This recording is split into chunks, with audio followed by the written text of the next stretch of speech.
What up, what up, what up? It's your girl Nikita Jervy, the Peace Princess, and I am back with another Effing Friday message. Every Friday, the Holy Spirit adds His Spirit to my swag to break down an F word just for you. So without further ado, today's word is fire. Fire. The definition of fire is the light and heat, and especially the flame produced by burning. Okay, a few nights ago, while I was taking out one of my daughter's hair, I looked, to the front door and saw the red and blue lights, right? That usually mean the cops or somebody is in the neighborhood. So I ran upstairs to be nosy, to peek out the window that's facing the street, only to see like smoke and lights and emergency responders out, only to find out that one of the houses down the street had caught on fire, right?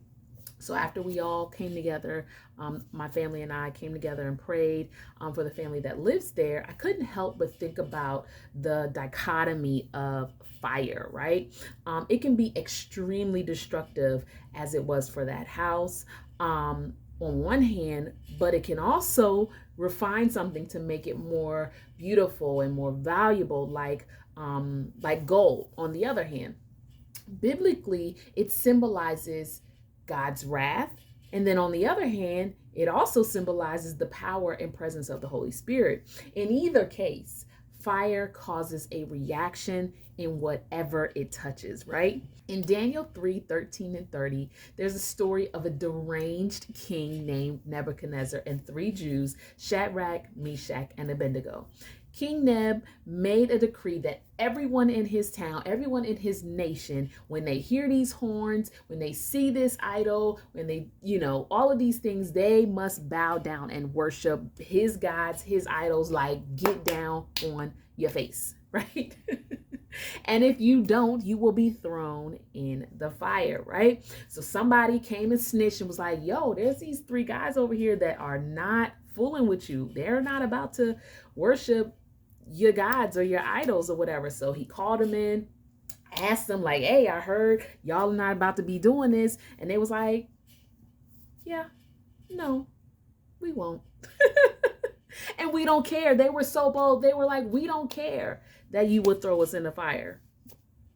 And right?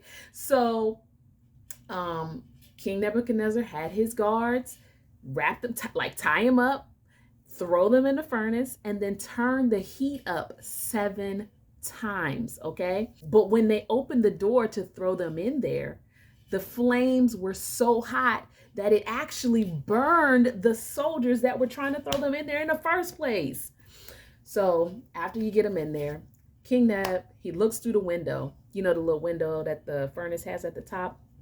He looks through the window and he sees the three guys walking around unbound first and foremost. But then he also sees a fourth dude. He's like, yo, I could have swore we just threw 3 guys in there. They was tied up. Like, what's going on? So he's confused and also amazed and probably a little scared. So he takes them out, right? But when they came out, like, they are untouched. They are unscathed by the fire. Their clothes are not touched. They're not burnt in any way. They are like in perfect condition, the same way they went in. They don't even smell like smoke. Okay.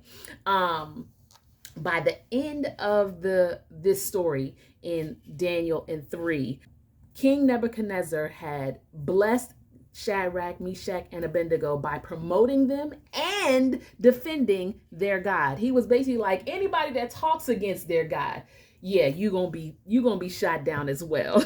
Like, it's not playing. So I really like this story because it paints a picture of, first of all, what happens to your haters when you stand strong on your faith and your principles, right? I also like it because it illustrates 4 things that can happen in the presence of fire, okay? 1, it'll consume you, like the house down the street and or the soldiers in the story. 2, it'll confuse you like it did King Neb, right? He was like, what is going on? 3, it'll concentrate you like gold.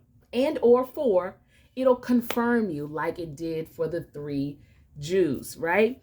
What makes the difference, as displayed in Daniel 3, is our faith. 1 Peter 1:7 says, "These trials have come so that the proven genuineness of your faith, of greater worth than gold, which perishes even though refined by fire, may result in praise, glory, and honor when Jesus Christ is revealed."